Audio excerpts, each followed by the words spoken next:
Hey everyone, my name is David Rao, and I'm the music teacher who blogs at makemomentsmatter.org. You can also find my ideas on Facebook, on Instagram, on YouTube, on my podcast, Twitter, a variety of other places when you search for my name, David Rao, or Make Moments Matter. I'm so excited to be with y'all tonight sharing. This is my 15th Musical Mondays of the semester. It's the 30th for the school year, and it is the 90th Musical Mondays video I have done, which is crazy. That means that there are at least 90 hours of these Musical Mondays videos where you can go back, you can see all of my lessons, you can see all of the things I've shared, all the resources along the way for these past 3 years. It's crazy that it's been 90 of these, but it's so much fun to be able to come and share every week and to talk through ideas, get ideas from you, share ideas that I've found or ideas that have sprung up in my classroom. So I'm so excited to be able to do this again this week. This week I'm going to be trying to answer questions as much as I can. Last week I asked you to give me questions, and so I've taken some of those. If you have questions right now, please put them in the comments and I'll come back to them. So for example, like if your question's like, how do you end the year? Or what are some of your favorite resources? Or what's a book you're using right now? Or anything else you can think of that you want to ask before I take my radio silent summer hiatus, please drop those in the comments now and I'll come back to them. I have a bunch of questions people have already asked throughout the week, but I'll definitely try and come back to them. So add those in there now. Before I get started, I want to remind you all that if I talk about a resource or if I talk about a service or something that I like or something that I use, I try and put it on my links page, which is on my blog, makemomentsmatter.org. You can click the videos tab and then the Musical Mondays 2020-2021 page, and it will bring up all those links and things. Or you can just click the link at the bottom of the post for wherever it is you're watching or listening right now. I have a direct link right there. And so all that stuff is there. And if we talk about anything tonight that's not on that links page, I will add it so that I can make sure that we all have links to those things if you want them. One more thing, since this is the last Musical Mondays of the year, I have created a short survey that was just going to help me know, like, are these helpful? What's most helpful? What could be better? And so if you click or if you look in the comment section for where you're watching, listening right now, there should be a link to a quick survey you can either do now or at the end if you want.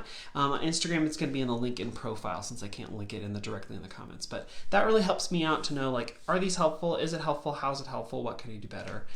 So I know if we should continue, what could change, what would be great. Okay, cool. So it's Teacher Appreciation Week, so I'm wearing my I Teach What Matters t-shirt. It's one of my favorite t-shirts. And on the back it says, it's not just music, it's like compassion. I can't think of any of the words that are back there right now. Empathy. It talks about all the character traits that I want students to have when they leave my classroom. And I love wearing this around the school because I think people are like, oh yeah, I teach what matters. Music. I'm like, yes, the music is important. But just because, it's musical doesn't mean that it's the most valid thing. I want to make sure that what I'm teaching is taught in a way that helps students become better people, better humans, and it helps them to end up loving music.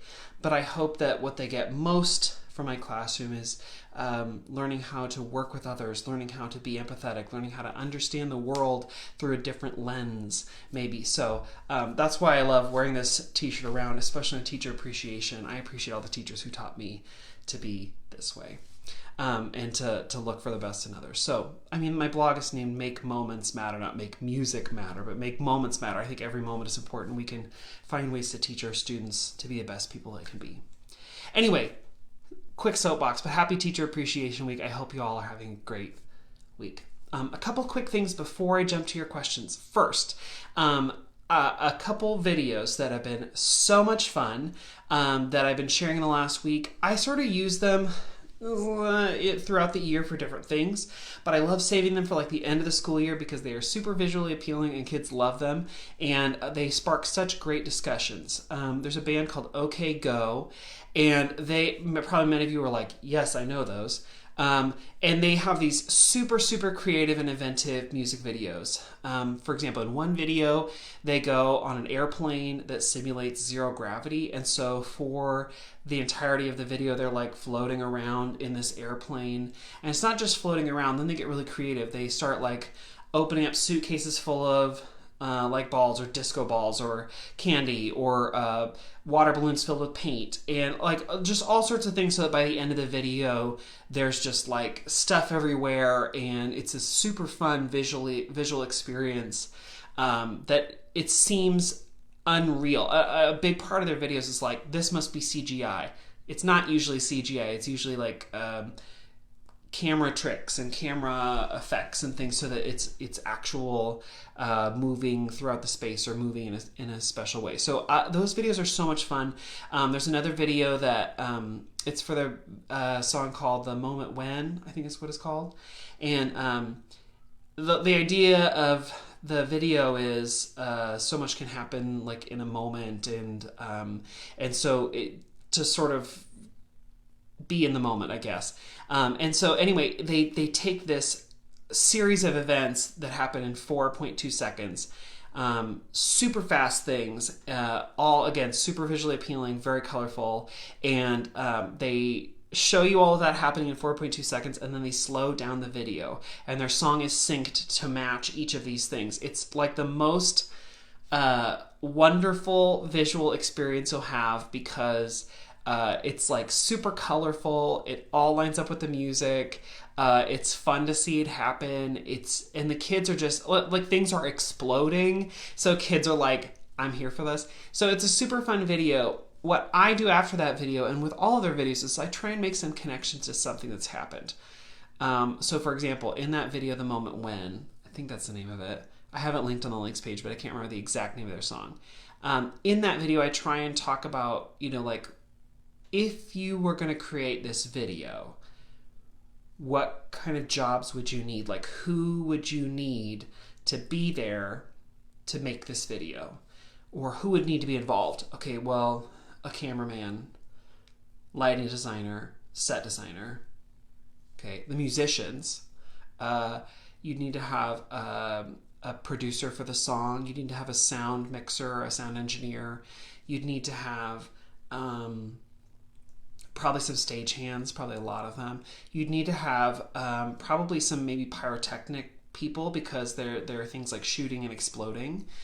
You probably need to have, and like I let students go through and name all the things that they would probably need to have. And with 4th or 5th grade, they can come up with a lot of those answers, like, oh, you need a director, or you need a whatever, or you need a cameraman, you need blah, blah, blah.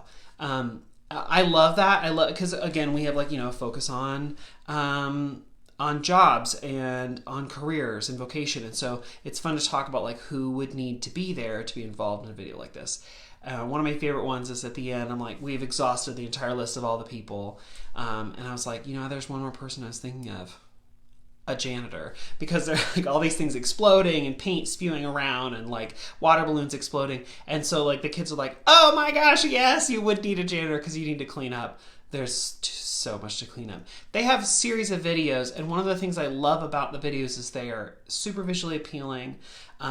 They have this amazing level of complexity and fun. And so kids really like them. And one of the things I also get to talk about when watching basically any of these videos is like, you can't make this up. There is planning involved in this. You have to really think through. You have to storyboard and decide, how are you going to do it? In what order are you going to do it? What special things are you going to need to make that happen?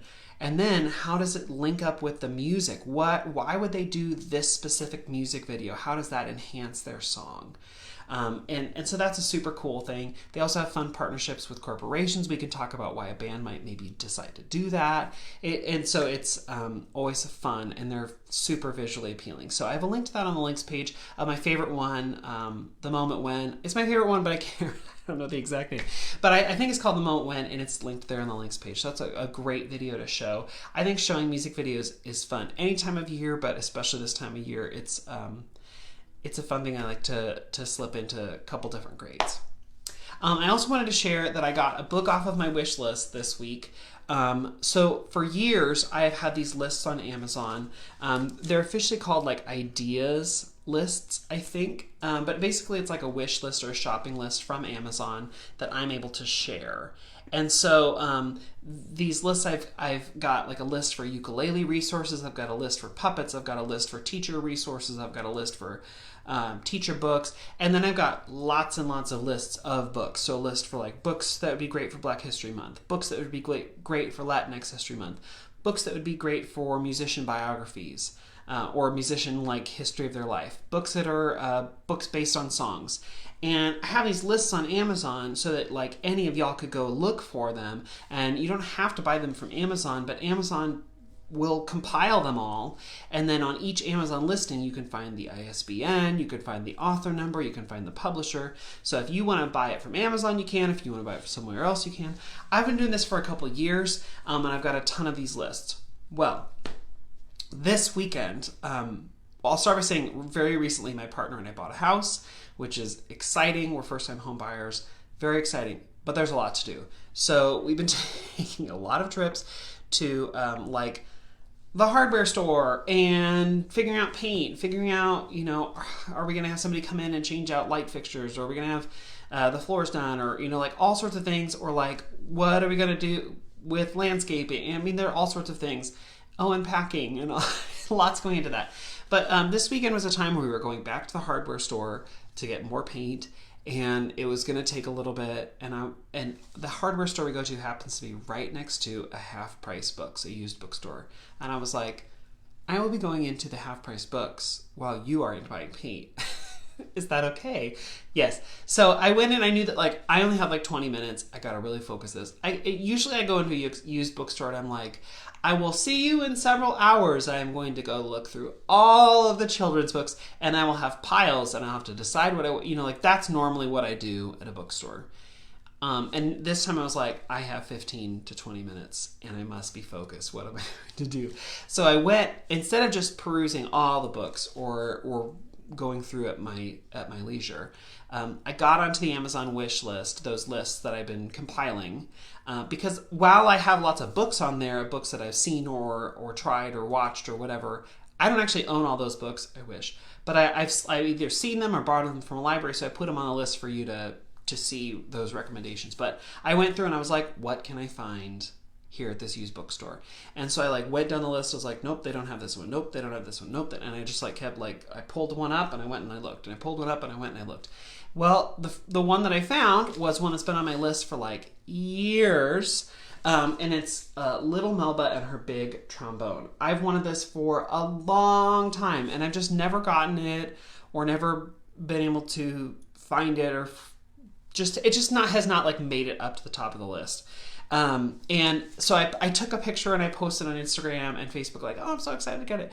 And a lot of people have been like, that's great. Have you heard of thriftbooks.com? And I was like multiple people posted that. I was like, yes. Yes, I feel like I am a disciple of thriftbooks.com. I've talked about it to so many people so many times. I'm like, I'm surprised you all are asking me if I've said that, because I feel like I've said it too many times. But no, a lot of people have been like, have you tried these used book websites? Yes. So let me just say, if you have a used bookstore in your area, go to that local bookstore and see what they've got. And if you don't, or even if you do and you want more options, there are some really cool websites you could try. Thriftbooks.com is one of them. It's not my favorite. ABE Books is another one. Better World Books is a great website. That actually is my favorite because Better World Books has really amazing prices and they don't have a shipping minimum. So if you want to buy one book, it's free shipping. Thrift Books, it's like you have to buy $25 worth of books, which is easy to get to, but like I like, anyway, Better World Books is great. There's another one called Book Outlet, which buys like never used books. Like it's sort of like a Big Lots for books. Like they find books that have never been used, never been sold, and sell them at like $3.99, like discount prices. Anyway, all great book websites: betterworldbooks.com, thriftbooks.com, abebooks.com, bookoutlet.com. All great places. If you know any others, put them in the comments. But I wanted to share just a little bit of this book, the first couple pages, and then share maybe some things I'm going to plan to do with it. Maybe not this year because I'm into my final rotation, but next year definitely. So this is Little Melba and Her Big Trombone by Catherine Russell Brown. Illustrations by Frank Morrison. Spread the word, little Melba Doretta Liston was something special. The year she was born was 1926. The place was Kansas City, where you could reach out and feel the music. The avenues were lined with jazz clubs, street bands, and folks harmonizing on every corner. All the hot music makers made sure they had a gig in KC. From as far back as her memory would go, Melba loved the sounds of music. Blues, jazz, and gospel rhythms danced in her head.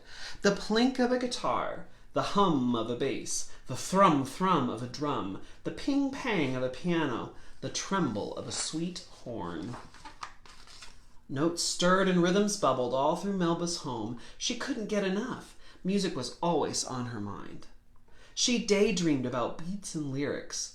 Music was on Melba's mind at night, too, when she should have been fast asleep.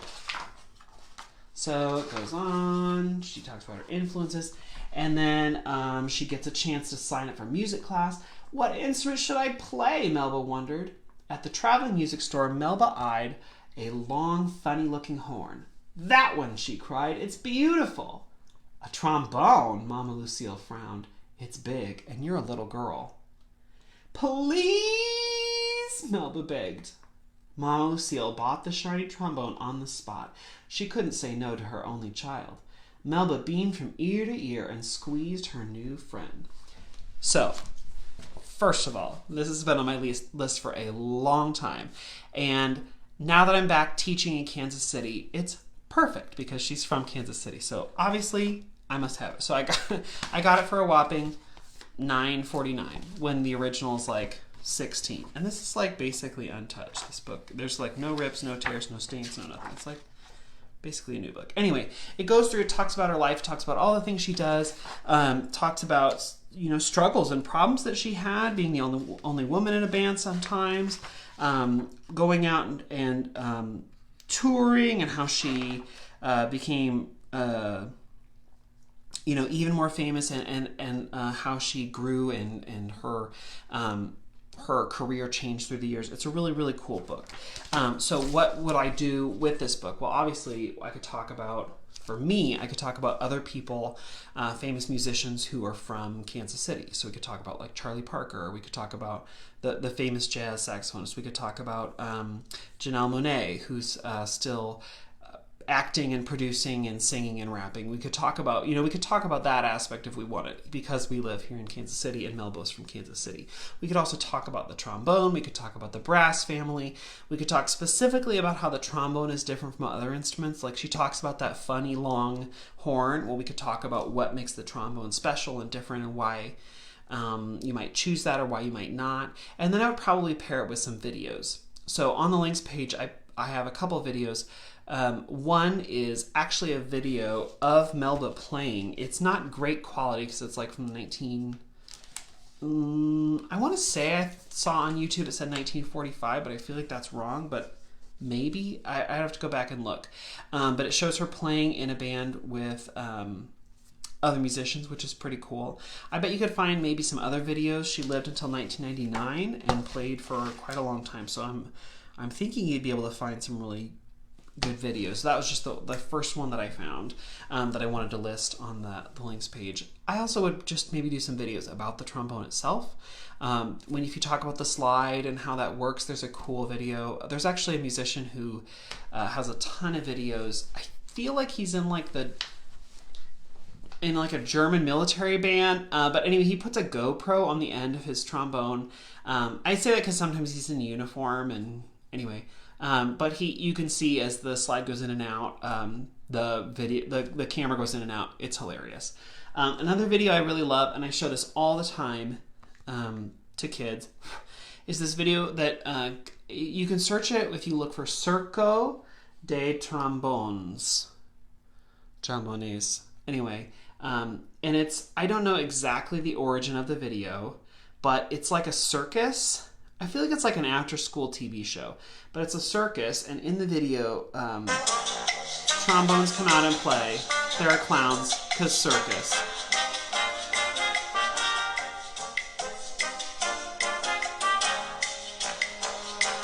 But what's really fun is there are different sizes of trombones. Many different sizes. And like with every new verse, a new trombone comes out. The clowns are sad because they're stuck with the boring percussion part. Here comes another size. Smaller.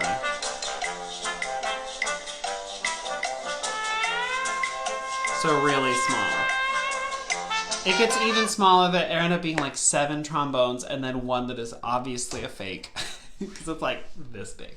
But it's hilarious and it's fun to see, and it lets me talk about how instruments come in different sizes and like how that affects sound. You could talk about the smaller ones are usually higher and the bigger ones are usually lower, and so it's fun to be able to have that chat. But that's something that would be super easy to pair with this if you wanted to, and talk about how trombone is used in marching band and jazz band, or sometimes in orchestras and concert music. You could take the conversation however you wanted, but I would definitely start with the book and then talk about how you could talk about Melba's life. You could talk a little bit about her history. I would talk about how she's from Kansas City because that's going to be important to my kids. But then I would maybe take it to talk about trombone, take it into the world talking about jazz. I think there's so much you could do. You could feature it during Women's History Month. You could feature it during Jazz History Month.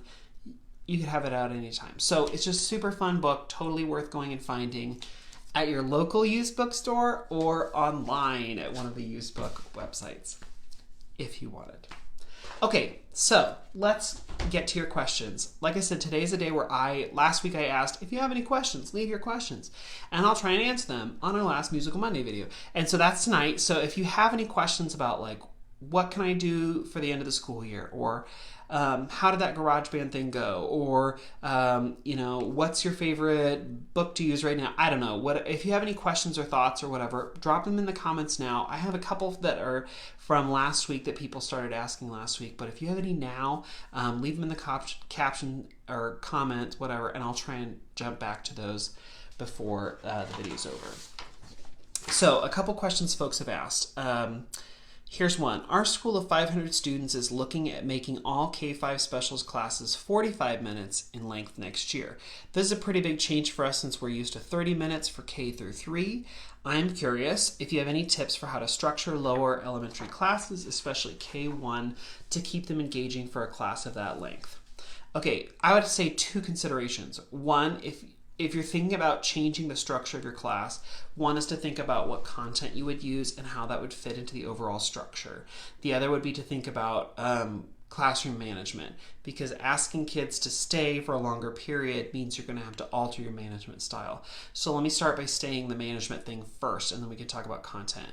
Especially for younger grades, kids need to move more. It doesn't mean they need to necessarily like swirl around the room or find a completely different space. That's cool if you can do it. This year, my school we couldn't do that. We couldn't really leave our assigned seats. So I had to get creative. You can absolutely get kids to, you can do a short segment where you're sitting and focusing on one thing. And then you can do a short segment where you're up and moving. You can do a short segment where you're reading music, or where you're doing a book, or where kids have manipulative in their hand. I feel like basically any time that you switch up your method of instruction, it gives kids like sort of a mental change, a mental shift, not necessarily a mental break, but like, I mean, you could still have focused learning, but it's just sort of different. So like if there's a small section where they are singing a song, maybe then you add in actions to be something a little bit different. Maybe then you have a video for them to watch. Maybe then you have a short segment with like manipulatives that like they can actually actively move. Maybe you have them then stand up or stretch, or maybe you do the song where they're standing and moving. I mean, those are all ways to augment what you're already doing, but to give them just a little shift. And I'd say that when you're having kids for longer, you need to give them more chances to shift what they're doing, how they're doing it. So I would say shorter segments are great. I think the Kodai approach of like little this, little this, little this, little this, little this is great, especially for younger kids, because it gives them more, not necessarily like variety, but it gives them movement and change. It gives them a chance to, just like have a break. I mean, not have a break. It's not really a break, but just like break up what they're doing, if that makes sense. So lots of little pieces I think are great, especially for younger grades. Their brain hasn't developed to the point where they can focus for a long period of time. So give them lots of little things to do. How can you do that for like content? So let's think about that. So if you're like, but David, I've been teaching for 28 years and I have all my lessons are 30 minutes and I don't want to have to completely shift every single thing I'm doing. I want to keep the same basic structure. Fine. Okay, so if you have these 30-minute blocks that you really love and you're really tied to, cool. Find 15 minutes of something that can augment or get spliced in the middle or snuck on the end or something that can add to that 30-minute block that you're already doing. So for example, maybe you add like a book or instrument or musician of the day. And when you do that focus, maybe, you like go to the reading corner or you project up a book or you do something where you can add a little bit of content.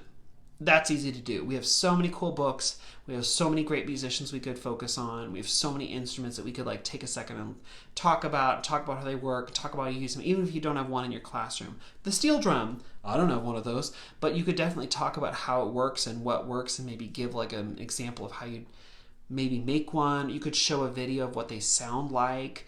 There's so many cool videos, like there are even TikTok creators who like someone will send in a request of like, hey, do this song, do Gilligan's Island or do Beyonce or do and they'll do it on steel drums. So like you can find ways to integrate things like that into your room and just augment what you already do in your lesson. You could also, if you're like, okay, well, my structure that I've had for 28 years is they come into this circle song, we sing hello, we do our song of the day, we do a little rhythmic activity, we do something, and then we do our song at the end, our goodbye song, and we line up when we go. Okay, well then maybe you double your song. Maybe you come in, you do the circle song, you sing hello, you do your song of the day, you do another song of the day. You have 2 songs a day. Oh my gosh, what? Well, guess what? Our repertoire is so vast, you can do that. You could have 7 songs a day and probably never repeat. Pull out your anthologies. You're like 120. Pull out like this book and use every single song in there. Or pull out your, I don't know, where's my like, that's super expensive, like 120 songs and games, that book that everyone wants. I think my copy's at school. I hope I didn't lose it because it was ridiculously expensive. Use all those songs, have a dance of the day, have a poem of the day, do a nursery rhyme of the day, especially for K2, a finger play of the day. There are plenty of those books. Just add another little thing in there, shove a little bit more content in there. You could shim those in and they'll be great. So that's easy to do. Let's see. Yeah, pull out your songbooks, go exploring, try any of those. You could add a movement in every day. That'd be a great thing to add in if you're trying to bulk up your lessons. There are these fun cards called yoga pretzels where you could have, kids do a pose of the day. If you've done a couple before, you could like layer a couple in. That's great for creative movement or just, guided movement. You could add just a little bit of something like that every day. You could make better use of your ribbon wands that maybe you only use for those 2 lessons a year. Bring them out for more things. Use them in vocal exploration. Use them in creation as you're creating movement for a song. Go that extra level that you're like, oh man, I wish I had time to do that. Well, just feel free to extend your lesson. And add more hands-on activities like coloring or creating or cutting or adding manipulatives or working with centers. Like kids love that. They love when they get to do that in other rooms than like their homeroom or the art room. Find a way that you can maybe get blocks or colors or crayons or things so that you can create a visual that goes with the song that you've already taught or the song that you're listening to, or some way to mix media so that kids can find another way to express that thing or make connections between disciplines, like between visual art and musical art. Those are all things you can do to augment lessons that really are possible for kindergarten and 1st grade, and 2nd grade and 3rd grade, and that really enhance a lesson. Okay, so I hope that gives you some ideas of things that you could add in. For me, if it were me in my class, again, it's hard to answer that because without knowing your school, your your instruments, your resources, your training. It's hard to give you that answer. If it were my class, I would take what I've normally done or usually done. I would allow myself a little bit more freedom to just sort of take it a little slower, to do one more rep of every song or every rhythm or every whatever. I'd add in a finger play of the day for KN1, where we do more of those finger plays, and bring out some of those fun, obscure ones or whatever that you have never taught or always wanted to teach, or it's been in the book but you've not gotten to it. Add in all of those things. And then I would just see where that takes me. I'd also just give a little time to get to know the kids better. Add a question of the day, because I found this year when I have had a little bit more time for stuff like that, I get to know the kids better. They get to know me better. That enhances the whole experience. And so, give yourself time for more of that. Okay, here's another question that someone added this week. And if you have a question or a comment, or you want to just add to what I'm saying or detract from what I'm saying, counterpoint to what I'm saying, feel free to leave that in the comments as well. Or if you have a question you'd like to have answered, leave that in the comments as well. Okay, how to approach stations. Would you do with younger grades or only older? How do you introduce activities? Can they simply be given a quick demo to whole class of each activity, then go? Or would you build up a knowledge of each type of task each week, then toward the end of term use stations to reinforce prior learning? I've only tried stations once with a split 3-4 class, and it went quite well. Kids were quite engaged, but I'd love to know what others do. Okay, I've just this last weekend for Mississippi Music Educators, I did a whole hour-long session on centers. So let me just condense that down. All good questions. I think you can do centers. Let me start with the beginning. I think you can do centers with any grade. I think it is trickier to do with younger grades. I used to have a kindergarten teacher who I loved. I thought she was a fabulous teacher. She did centers with her kindergartners. I tried it and it failed. Even with her great kindergartners. The reason that it failed, let me back up. The reason that centers worked for her, she was a fabulous teacher. She was super structured. Her classroom was made so that they could do centers. Like her classroom, her space was made so she could do centers, and she did them every day.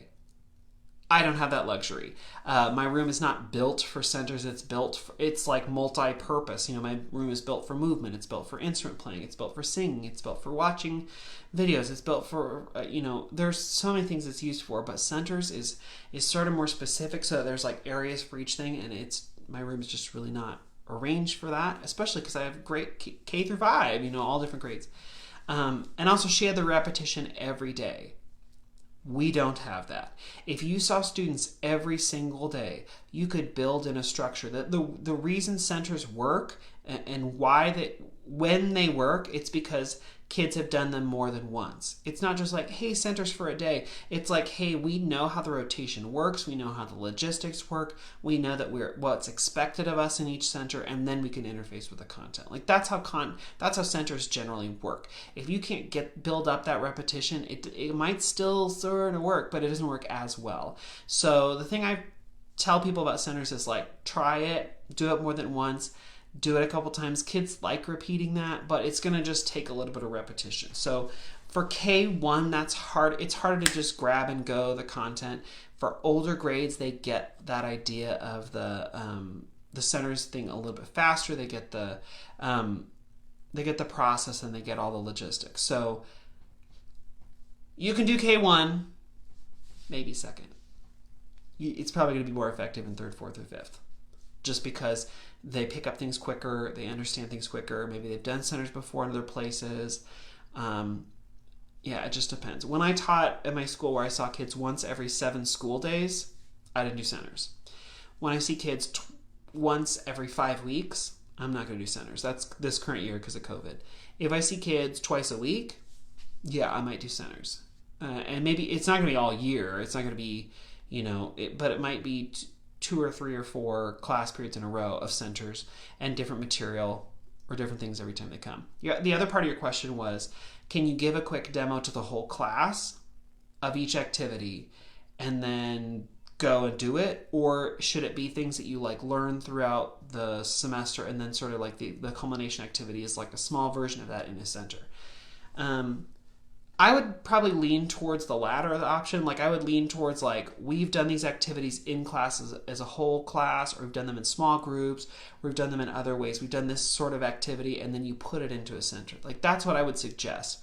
The problem with like starting a day of centers and like going through each one and explaining each one is that kids cannot remember that many things at once. If you have 8 different centers around the room and you're like, okay, here's center 1. This is what you do. These are the steps. Here's what you're going to do. Here's what you're going to turn into me.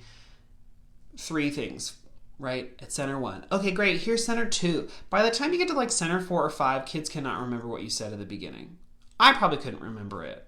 You know, if I'm just like, ooh, I got to sit through 8 different sets of, so that's a little bit tricky. I would say it's a little bit easier if you've already like, hey, here's the instrument sort game that we did 5 weeks ago. Here's a mini version of it. Do it with the partner who's at your center with you. Or like, here are the books that we read at the beginning of the year. This is the reading station, so you got to read the book or flip through the book. And you could actually see it now instead of like me holding it. You get to, So those are things that like, we've already sort of done it. Kids can pick it up and do a small mini version in a center pretty easily. So anyway, you could do the version where you give all the explanations. I probably wouldn't, if that makes sense. Another thing you could do if you have the technology, or if kids have technology, like I know I'm very blessed at my school. Every kid has an iPad and they can bring it to music.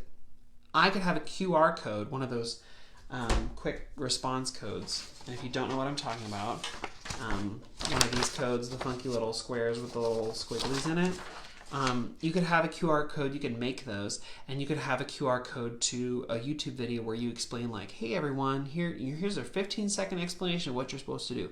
So when they get to the center, they could whip out their iPad, scan it, listen to the explanation, and then go. And review it if they need to. Because like if they're like halfway through the thing and they're like, what are we supposed to do next? They can go back to that video. That'd be cool if you have the technology for it. If not, you could leave a little written explanation. That would work for some grades, probably not K1. But, kids will do what they'll do. And I would also say on centers, one of the great things is like you can walk around and check in with different kids at different centers as they're going. Like to sort of reinforce, are they getting it, are they not, and then move on with it. Let's see if there's anything else in that question that I missed. Kids were quite engaged with centers. Yeah, kids love centers. They like being able to do it. It's also fun when you can like sneak a game in there, because kids are like, hey, we get to play Go Fish, and you're like, musical instruments version. Like, yes, you're playing Go Fish, but like, do you have a trombone? No, Go Fish. Oh, rats. Do you have a djembe? Ooh, no. Okay. Well, so like that's, a fun way to sneak in the content, even though they're like, ooh, I'm playing a game. But you're remembering all the instruments at the same time. So it's like you're tricking them into learning. Okay. Let's see. Reading center, iPad. Yeah, some things don't need explanations in centers. Reading center, iPad center, things like that, where kids will just sort of take it and go. Okay, another question someone asked. How do you end the year with state testing breaking up the schedule and not having anything to work towards, not to mention summer fever? I find it hard to keep lessons engaging and relevant. Good question. I'm on my last rotation now, and it's going okay. Because my last rotation, because I see kids like 5 days in a row and then not for 5 weeks. So I'm into that last set of 5 days. It's actually 4 days because of things right now. But I'm into that last rotation of stuff. It is going okay now. It will get worse towards the end of the year because kids are going to lose their minds. Right? So like kids are going to have less of an attention span. They're going to, they're going to come straight off that bus. Well, not this year, but like in pre-COVID years, like they come straight off the bus and right into your room, not even a bathroom break. Love when teachers do that, from a field trip or whatever. Or they, they're going to have a party, or they came right from the party or whatever. Like their brain melts down on its own, and then all these extenuating factors. So what do you do? Well, great question. It depends on your kids. It depends on what you're learning. It depends on what you feel comfortable with. Some things that I've been doing, lots more movement. in every class I have something like a good portion of it where it's like a dance adaptation or a movement exploration or get up and move your wiggles out dance or whatever. Even if we've already done it that year, we pull it out and we try it again. So those dance lessons, movement lessons, things I've done before, or maybe it's a Go Noodle or something, anything to get them up and moving, because one, they probably need it because they have too much energy, and two, it's going to tire them out. So it's worth it. So more movement. I also do more video examples because I am tired. My voice gets tired. Kids are tired of listening to me and dealing with me. So sometimes you can find like really cool videos where there's like a fun musician who's engaging online, or a video example, or a music video like from a band, or you can find those things that fit in with what it is you're teaching, and you can add that as an example, and kids are more likely to sit still for an engaging video. So for example, if you're doing something like an ostinato, so like a short repeating pattern, or pattern recognition or form recognition or something like that, you can find cool videos like that. There's actually a really cool video by the band Daft Punk, where they're all wearing these, like, I call them the Halloween costumes, but there's like 4 people in mummy costumes, and 4 people in alien costumes, and 4 people in like jogger costumes, and 4 people in like 1950s swimsuits, and like it's just sort of silly, but they all do these short repeating patterns. It's like a perfect visual example of what an ostinato is. And so like again, it's a cool because it's something for the kids to watch and they're visually stimulated. It's another one of those instances where they're seeing something they've learned, only they're seeing it in a different place. It's a transfer of knowledge, right? Because like they're seeing an ostinato, but they're seeing a visual example of it. They're seeing an ostinato. They're not just hearing it. And so it's sort of this cool idea of like taking the content and finding another way to teach it to them. So there are a lot of little visual examples that I'll use to like enhance a specific thing we're learning. But also there are just some videos that are like, super fun that tie into this time of year, or are fun, like, oh, we never got to watch this Carnival of the Animals as part of Carnival of the Animals. I found this cool thing, and I wanted to highlight this instrument today, or, there are lots of cool things that you could do to sort of bring in and get kids engaged again. Okay, so I said movement and videos.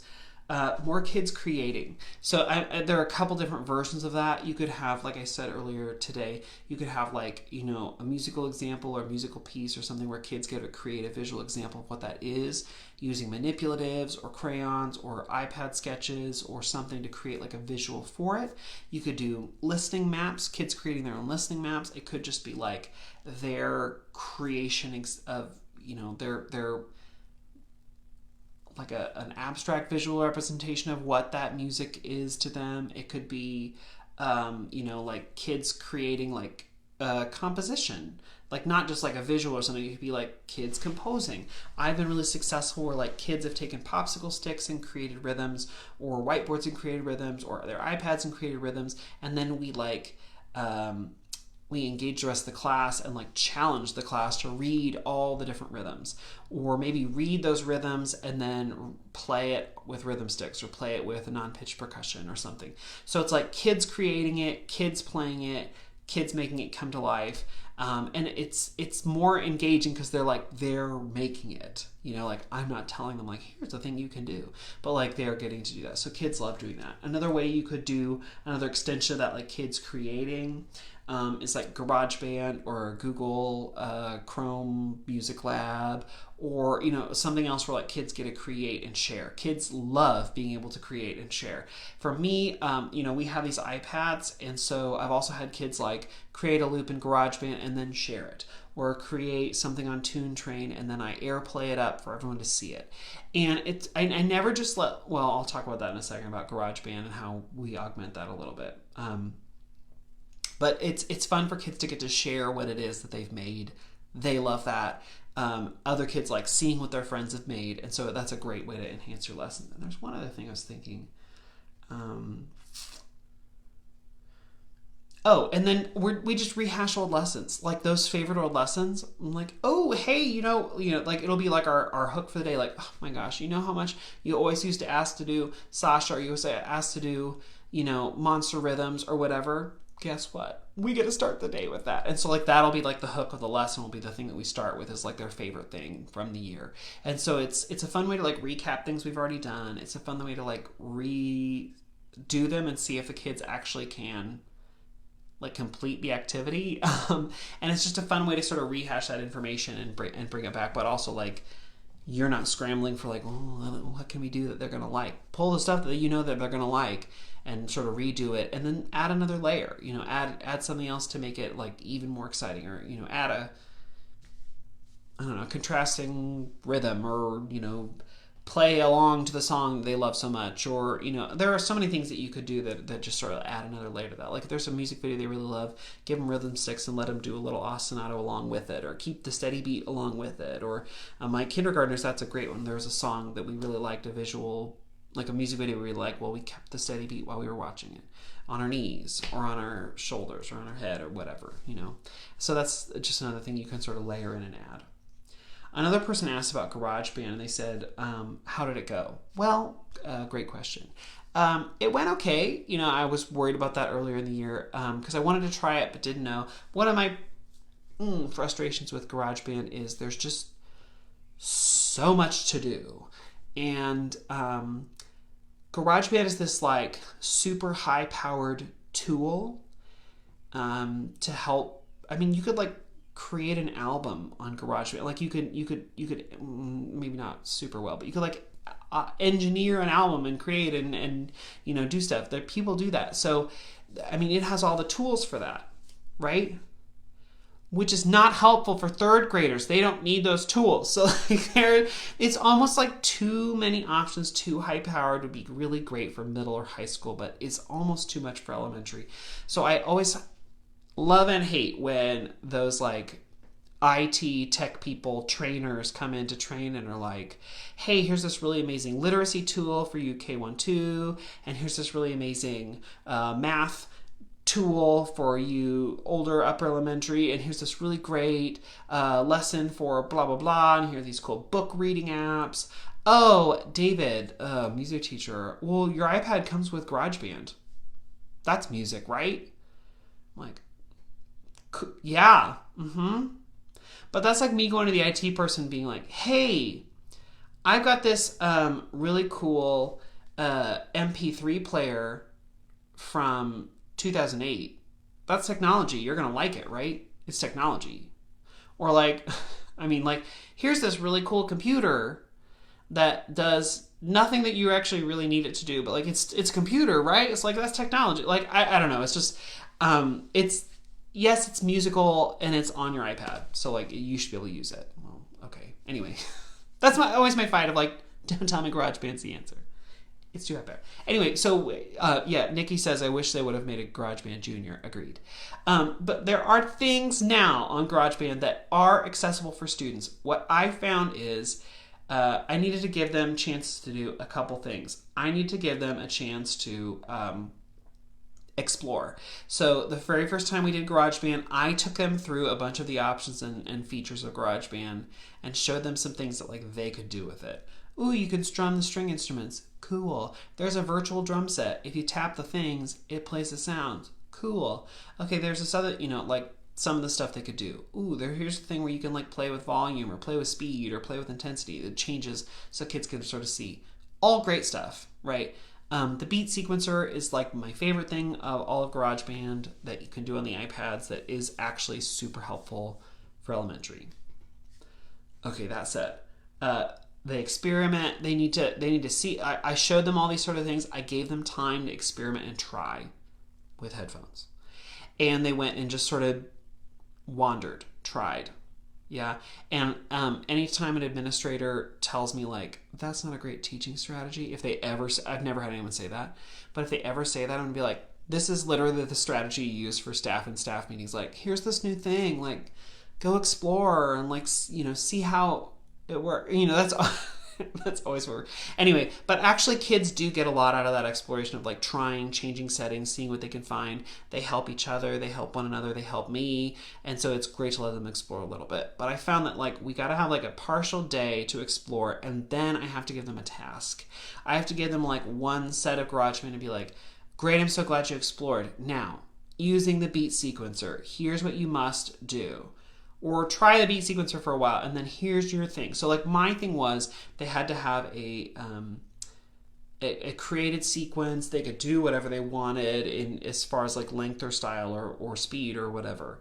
But they needed to have something that they had created that you can repeat 4 times. We ended up screen recording our iPad so you can see and hear. If you go into GarageBand and just record, it'll record only the audio. But I wanted students to see like the scan of as the sounds are making, because that's what makes the GarageBand beat sequencer so fabulous. So I wanted kids to record that. So we learned how to screen record. We screen recorded all those things. And then I shared them with parents in an end of the year video, but also we shared with the class. And so one of my favorite things to do is that like each iPad can share up to our projector, to our digital projector. So I would have a student share what they'd created, and then I'd ask them a question. Why did you choose this instrument? Or why did you choose this other thing? Or what was your favorite thing about creating this thing? Or why did you make it so fast? Or, and so it's like kids were able to create and then explain. Because I want to like build into my class this idea of like why an artist chooses what they choose. Like, why would you decide to do fast versus slow? Why would you choose this other thing? And the answer can be like, I think it sounds nice. Why? Is the slow one just sort of more boring, or when it's quiet, is it just too quiet? Do you want the aesthetic to be louder, or like do you just like the sound of this instrument, the timbre of this instrument? So asking kids questions that then guide how they create in the future, that guide their think about like why you would create a certain way versus another way. So it was fun to like, I sort of gave them like a roundabout through, let them explore, gave them a reason to create and like a focus for their exploration, and then we evaluated personally like, okay, well, why do I like it this way? What do you like? What would you change? How would you, as we were sharing it with others. And that was really cool. It did a lot of things that I really wanted to do, and GarageBand didn't over stress the situation. There's so much at GarageBand, and it actually worked, so which was amazing. Okay, let's see. I have time for like one more question. Ooh, I think a couple. Someone said strategies for making a room and Zoom situation successful. I'm assuming that's where like some kids are in the room and some kids are on Zoom simultaneous. I do not have an answer. I don't teach that way. I like that's not how our school district is currently working, and I don't know. So that's a great question to ask in a group, in a Facebook group. That's what they're meant for, is like, how are you doing this? What's most successful?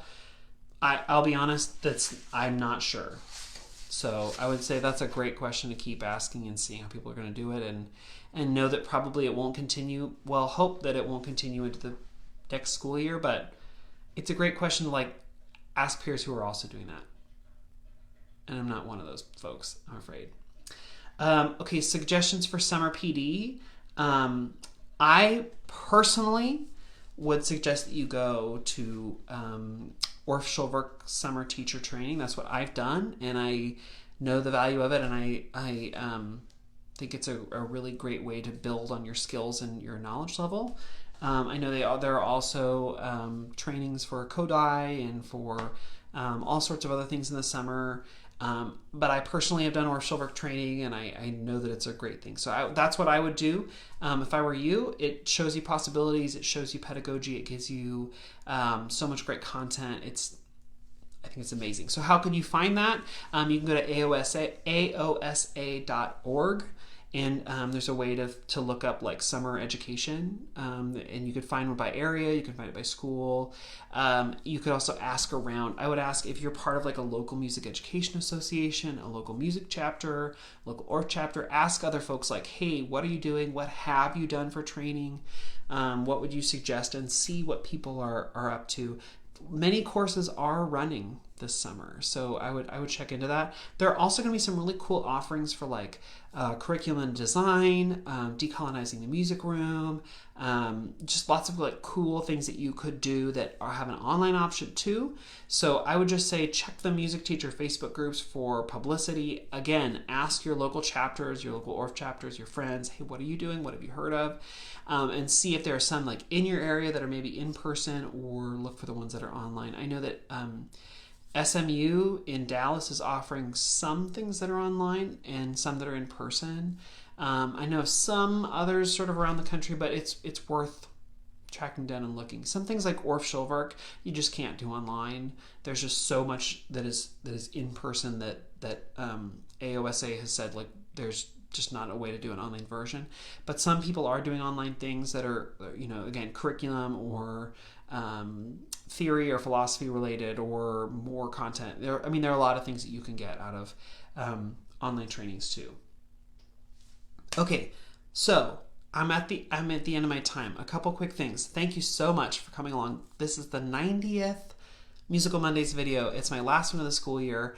And so if you have any questions or anything, please reach out to me through email. But you can also find all other 90 videos logged on my website, makemomentsmatter.org. That's 3 years worth of content, lessons, resources, and things that are logged there.